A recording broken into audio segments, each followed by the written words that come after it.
datang kembali di channel YouTube aku. Senang banget deh hari ini akhirnya aku bisa membagikan video pembelajaran yang sangat bermanfaat buat kalian semuanya.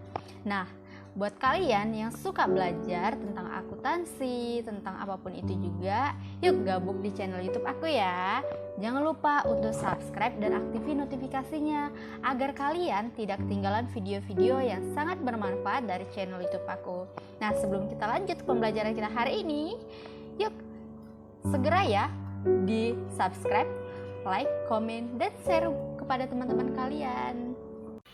Hai guys, selamat datang kembali. Nah, di video kali ini kita akan belajar tentang standar profesional akuntan publik. Yuk kita belajar bersama ya.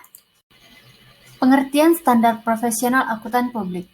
Standar profesional akuntan publik dapat diartikan sebagai suatu standar teknis yang merupakan panduan atau aturan dalam memberikan jasa bagi seseorang akuntan publik di Indonesia. Hasil dari pengembangan tersebut berkelanjutan yang dimulai sejak tahun 1973. Standar ini disusun oleh Komite dalam Organisasi Ikatan Akuntan Indonesia atau disingkat dengan IAI dan diberi nama Komite Norma Pemeriksaan Akuntan.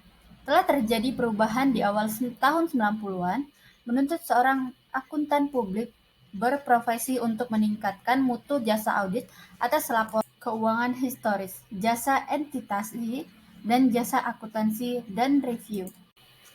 Macam-macam standar atau panduan profesional akuntan publik. Yang pertama, standar auditing. Standar auditing adalah suatu dewan standar profesional akuntan publik yang diterbitkan terdiri dari 10 standar auditing atau PSA, termasuk interprestasi atau IPSSA. Standar auditing bersifat mengikat bagi setiap anggota Ikatan Akuntan Indonesia yang berpraktik sebagai akuntan publik, sehingga pelaksanaannya wajib. Kedua, standar atestasi.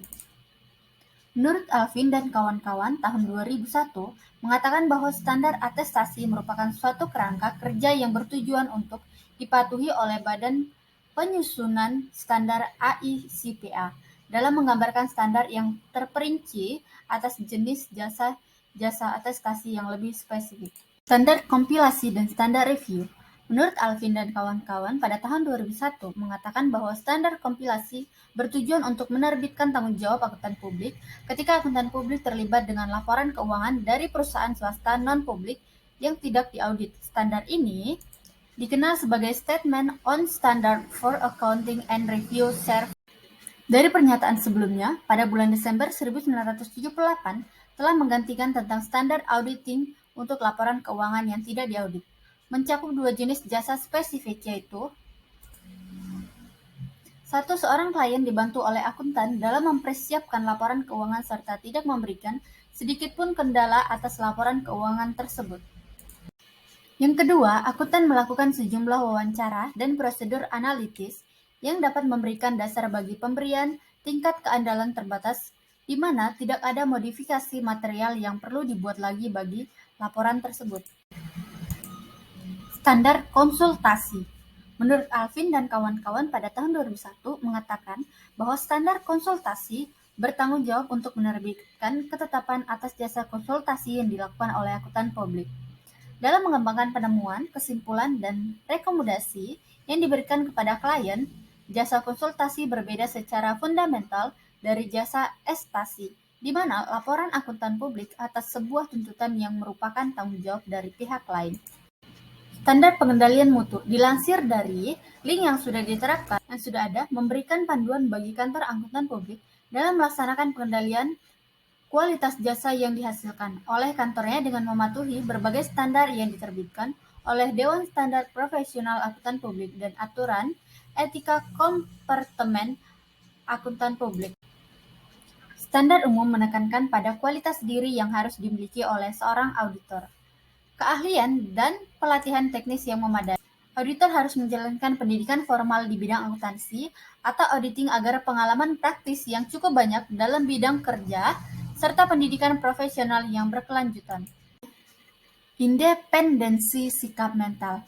Bersikap independen harus dimiliki seorang auditor dalam arti seorang auditor tidak boleh terpengaruh oleh oknum tertentu karena pekerjaannya sangat berguna untuk kepentingan umum.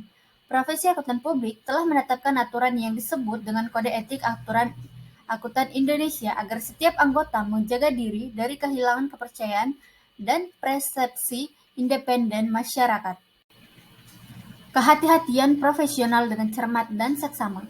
Seorang auditor harus bertanggung jawab secara profesional dalam pelaksanaan tugasnya untuk bersikap tekun dan penuh kehati-hatian. Sebagai seorang profesional, auditor harus menghindari terjadinya kecerobohan serta sikap asal percaya. Tetapi tidak diharapkan untuk membuat suatu pertimbangan yang sempurna dalam setiap kesempatan. Perencanaan dan supervisi audit. Penugasan audit telah direncanakan dengan sebaik-baiknya sehingga terdapat suatu proses audit yang baik dan supervisi yang tepat terhadap para auditor pemula. Supervisi merupakan hal yang sangat esensial dalam penugasan audit karena sebagian besar pekerjaan lapangan dilaksanakan oleh para anggota yang kurang berpengalaman. Pemahaman yang memadai atas struktur pengendalian intern klien. Seorang auditor dapat bahwa klien memiliki suatu sistem pengendalian intern yang sangat baik, di mana hal tersebut mencakup pengendalian intern yang memadai dalam penyediaan data dan catatan-catatan perusahaan. Maka, jumlah bukti audit yang harus dikumpulkan dapat berkurang secara signifikan dibandingkan bila pengendalian di perusahaan klien tersebut kurang memadai. Bukti audit yang cukup dan kompeten. Audit harus mempersiapkan suatu laporan atas keseluruhan laporan keuangan, termasuk pengungkapan informatif. Standar pelaporan menghendaki bahwa laporan auditor menyatakan apakah laporan keuangan telah disajikan sesuai dengan prinsip akuntansi yang diterima secara umum, serta menyatakan kondisi yang membuat prinsip akuntansi yang diterima secara umum tersebut tidak dapat diterapkan secara konsisten pada periode saat ini dalam hubungannya dengan prinsip akuntansi pada periode sebelumnya.